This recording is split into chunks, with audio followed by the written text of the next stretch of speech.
Hello everyone. Welcome to my channel. Don't forget to like my videos, subscribe channel, and keep the notification open. Enjoy watching. Grealish is yet to shine at City following his record-breaking £100 million move from Aston Villa last summer, scoring 3 times in 26 Premier League games in his debut season. Grealish failed to make an impact in the Community Shield defeat to Liverpool. Sterling, meanwhile, bagged 13 goals in 30 games to put his top-flight career total at 109, but now City have decided to prioritise Grealish. Rivals Chelsea snapped up Sterling in a £55 million deal earlier this summer, and ex-Blues defender Cundy suggests City have been forced to let the better England forward leave. Sterling, 27, had 1 year remaining on his City contract, and having spent much of last season on the bench, he was not going to stick around and play second fiddle to Grealish. The Premier League champions risked losing Sterling for nothing in 2023, and after making Grealish, 26, the most expensive player in English football, they must justify their investment. It is why Cundy believes City have made a big mistake. He said, "Who plays in England's team?" It's not difficult to answer. Sterling starts ahead of Grealish for Southgate. It's not even up for debate.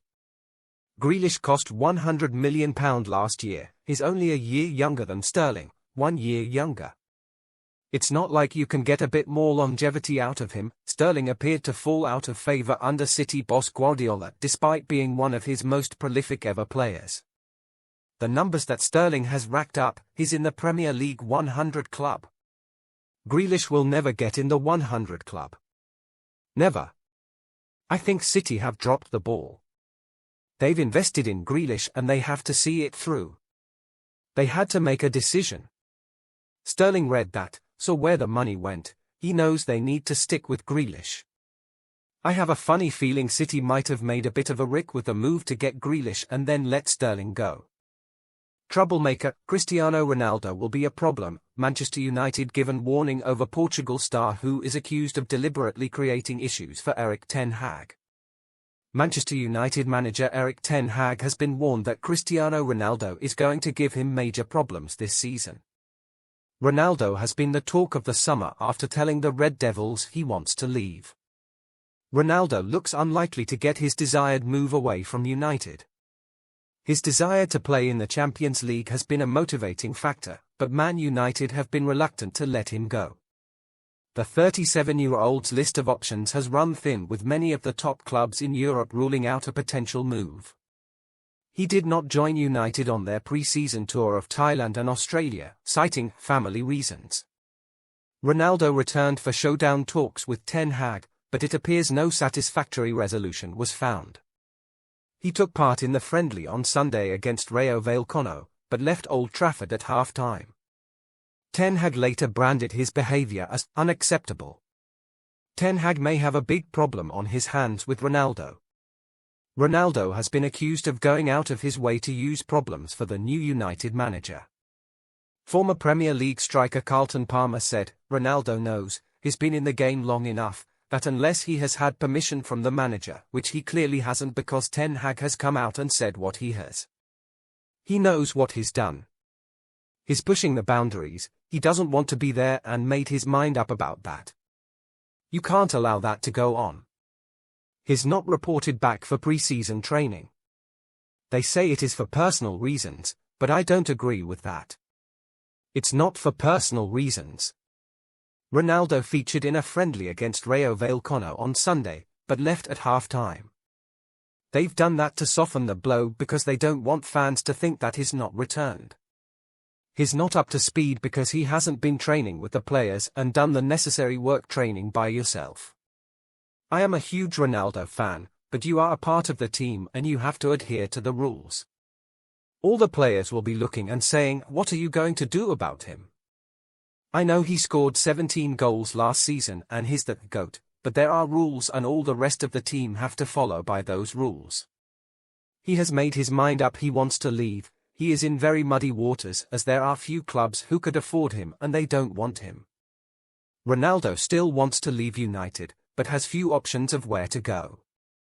It looks like he is going to be at Manchester United next season and he isn't going to start. If he isn't going to start, then that is going to cause Ten Hag a huge problem in the dressing room with discipline and standards. Former Aston Villa striker Gabby Agbonlahor echoed the views of Palmer and believes Ronaldo will create issues if he does not play every game. He told TalkSport, "I think it will be a problem. Ronaldo will want to play every game, he won't want to be brought off. Ten Hag is going to have different options. Martial has been in good form in pre-season, they will want to give Rashford and Sancho the time. They have Elanga as well, who is available to play games.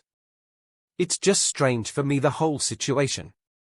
Ten Hag criticised Ronaldo for leaving Old Trafford at half-time. "When I look at it and Ten Hag says Ronaldo needs a lot of training, needs a lot of games and is not as fit as other players. What has he been doing in Portugal when the rest of the squad are in Australia? What has he been doing? Leaving the game early, where are they going? Going to lunch? It doesn't make sense to leave a game.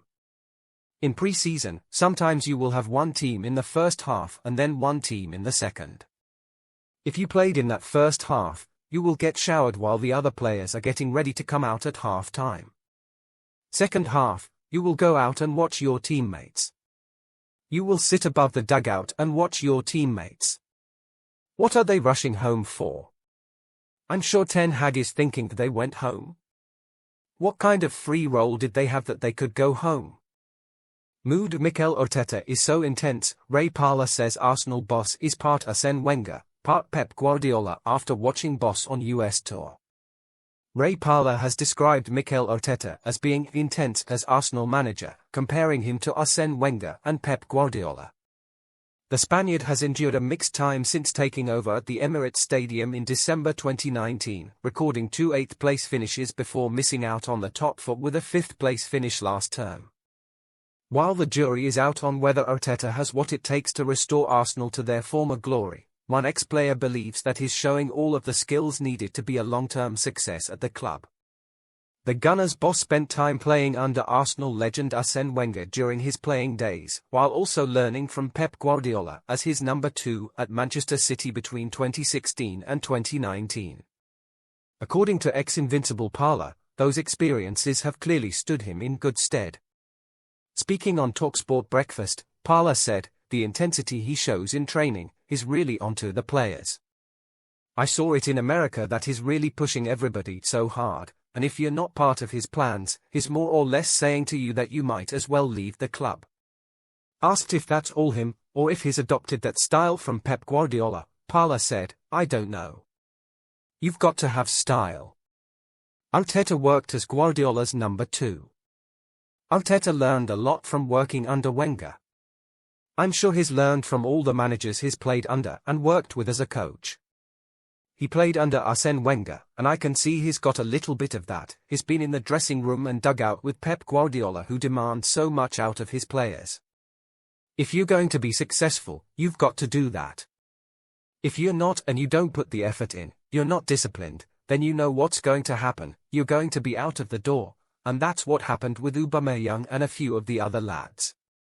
The Premier League is back and TalkSport has it covered, with games on Friday, Saturday and Monday, beginning with Crystal Palace vs Arsenal on the 5th of August.